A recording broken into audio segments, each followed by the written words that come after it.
विश्वास है तो कंकर में शंकर है, विश्वास है तो खंबे में नरसिंह भगवान है, विश्वास है तो जल में गंगा है, गंगा जल, और विश्वास नहीं तो कोई। मानो तो मैं गंगा माऊं, ना मानो तो बहता पानी। अब ये तो आपके ऊपर है, आप चाहें तो बहुत दूर जाकर भगवान को ढूंढना चाहोगे, और नहीं तो आपके ही पास में, आपके ही घर में, आपके ही करीब में, आपके ही हृदय में शिव तत्व बैठा है, शंकर विराजमान।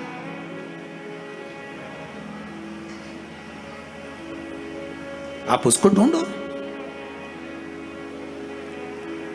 अब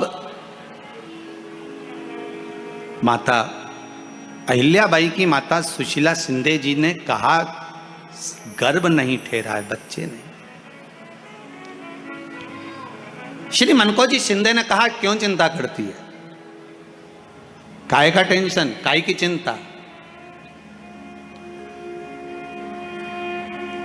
मेरा उघड़दानी मेरा भोलेनाथ कभी खाली नहीं छोड़ता। सब शिव महापुराण की कथा कहती है, आप अगर विश्वास रखे हो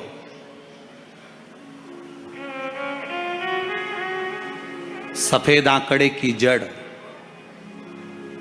जिस नारी का संतान नहीं हो, गर्भ नहीं ठहरा हो, सफेद आंकड़े की जड़, जिस देव अधिदेव महादेव की कथा जिस तुम्बरुका जी ने श्रवण कराई है, शंकर भगवान जिनके सामने बैठकर शिव पुराण की कथा सुन रहे हैं, उन तुम्बरुका जी का नाम लेकर शिवलिंग पे से 21 बार घुमाकर मंदिर में ही कमर पर 7वें दिन रजस्वला धर्म के जो बांध लेता है, और एक पीपल का पत्ता अवधूतेश्वर महादेव का नाम लेकर शंकर पर चढ़ाकर उसको गाय के दूध में उकाल कर रात्रि को दोनों पति पत्नी अगर पीकर सोते हैं, 3 महीने में भगवान भोलेनाथ उसकी गोद भर देते हैं। ये शिव तत्व। शंकर देता जरूर है।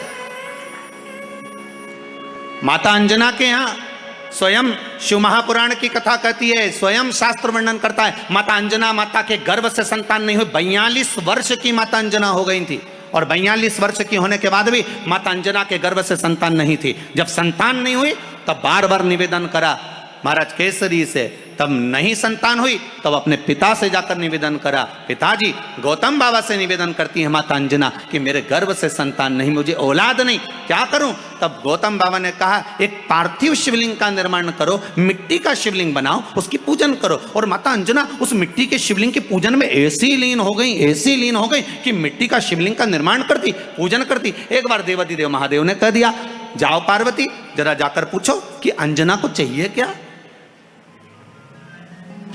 अंजना माता को चाहिए क्या।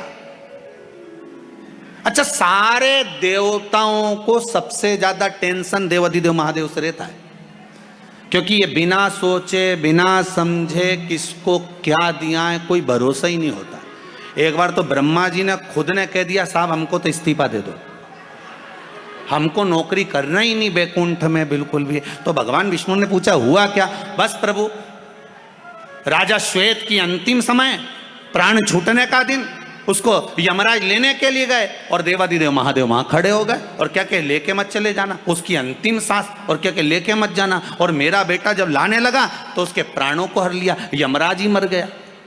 फिर मेरी पोती गई मृत्यु देवी, उससे कहा उठा ला राजा श्वेत को। वो राजा श्वेत को जैसी मृत्यु देवी ने फांस डाली, भगवान शंकर ने उसको भी मार दिया। अब बताओ, सूर्य नारायण भगवान बोले कि मेरा बेटा भी मर गया, मेरी पोती भी मर गई, अब बताओ क्या करें। तो भगवान ब्रह्मा जी ने शंकर जी से जाकर कहा, भोलेनाथ ये आपकी आदत बहुत गलत है, जब इसको मरना था तो आपने क्यों बचाया। शंकर जी बोले मेरे मंदिर में बैठा था, जगह तो देखो कि कहां बैठा है।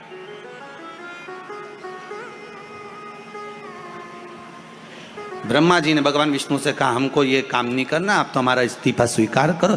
भगवान विष्णु ने शंकर जी से कहा भोलेनाथ जी अब इनके बेटे को, सूर्य नारायण के पुत्र को और पोती को जीवित करो। शंकर भगवान करे एक शर्त पर जीवित करूंगा, जहां मेरा भजन हो रहा हो, जहां मेरी कथा हो रही हो, अगर कोई महामृत्युंजय मंत्र का जाप कर रहा हो, श्री शिवाय नमस्तुभ्यम जप रहा हो, शंकर का पंचाक्षर मंत्र नमः शिवाय जप रहा हो, शंकर जी कहते हैं उस समय पर मृत्यु उसको ना घेरे।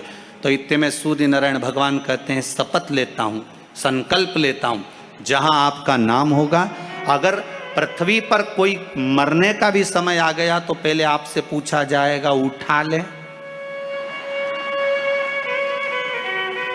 तुम बोलोगे तो बात दूसरी है। शंकर जी बोले हम बताएंगे तो उठाना, हम बोल दें अगर ये शंकर जी का नाम जप रही है और पड़ोसन नी जप रही है तो हम इशारा कर देंगे बाजू वाली को उठा लो। तुम टेंशन मत ले, तुम तो